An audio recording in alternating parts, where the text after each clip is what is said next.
আজ আমরা দেখব কিভাবে ড্রয়িং রিভিউ করতে হয়। তো ড্রয়িং রিভিউ করার জন্য আমরা অটোডেস্ক ডিজাইন রিভিউ নামে একটি সফটওয়্যার এখানে ইনস্টল দিয়েছি। আপনারা এটি ফ্রিতে ইনস্টল দিতে পারবেন। আমরা যদি সফটওয়্যারটা ওপেন করি জাস্ট, তাহলে আমরা এখানে দেখতে পাচ্ছি আমাদের অটোডেস্ক ডিজাইন রিভিউ সফটওয়্যার এটা ওপেন হচ্ছে। এখান থেকে আমরা যে কোনো একটি ড্রয়িং ওপেন করে এখানে রিভিউ করতে পারবো। তো ড্রয়িং ওপেন করার জন্য জাস্ট আমরা এখানে ফাইল অপশনে গিয়ে আমরা এখান থেকে ওপেন সিলেক্ট করে দিচ্ছি। আমরা সাপোজ চাচ্ছি প্রজেক্ট 4 এই ফাইলটা ওপেন করার জন্য, তো আমি ওপেন করে নিচ্ছি।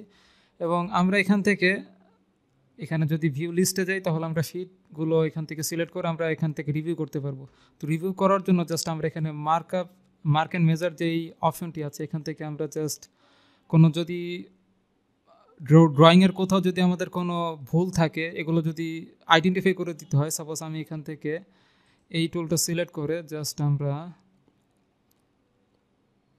এখান থেকে সাপোজ এই পয়েন্টটাতে একটা ভুল আছে, আমরা এটাকে সিলেক্ট করলাম এবং এখানে লিখে দিচ্ছি যে ক্রিয়েট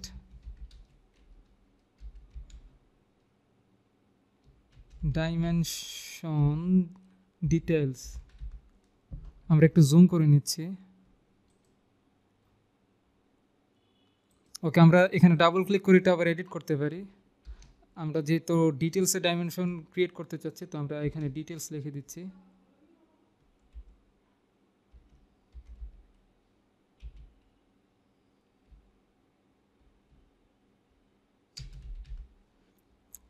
ওকে, আমরা এটা চাইলে এভাবে এটা ইনক্রিজ করতে পারি। এভাবে কোনো একটি প্রবলেম থাকলে, কোনো ড্রয়িংয়ে কোথাও যদি কোনো ভুল রিভিউ করতে হয়, আমরা এখানে জাস্ট ভুলগুলো মার্ক আপ করে দিতে পারি। এবং তারপর আমরা জাস্ট এগুলো মেজার করেও দেখতে পারি ডাইমেনশন এগুলো মেজারিং ঠিক আছে কিনা। সাপোজ আমরা এটা যদি মেজার করে দেখি, তাহলে আমরা দেখতে পাচ্ছি যে আমাদের ডাইমেনশন মেজারেও কিন্তু কিছুটা প্রবলেম আছে। এখানে 10.7 দেওয়া আছে, বাট আমরা মেজার করে দেখছি 10.67। এভাবে আমরা একটি ড্রয়িংয়ে রিভিউ করতে পারি। এবং রিভিউ করা শেষে এটা যদি অ্যাপ্রুভড হয়, আমরা এখান থেকে স্টাম্পে কতগুলো অপশন দেখতে পাচ্ছি। যদি আমরা এই ড্রয়িংটা অ্যাপ্রুভ করতে চাই, জাস্ট এখানে অ্যাপ্রুভ এটা সিলেক্ট করে আমরা এখানে অ্যাপ্রুভ করে দিব। এটা আমরা সাইজও চেঞ্জ করতে পারি। সাপোজ আমি এটা 20 করে দিচ্ছি, অ্যাপ্রুভ, এবং পজিশনটা এখানে বসিয়ে দিচ্ছি। অথবা আমরা যদি রিজেক্ট করতে চাই, এখান থেকে আমাদের রিজেক্টের অপশন আছে, জাস্ট এখানে প্রেস করে আমরা রিজেক্ট করে দিচ্ছি। আমরা চাইলে এডিটও করতে পারবো।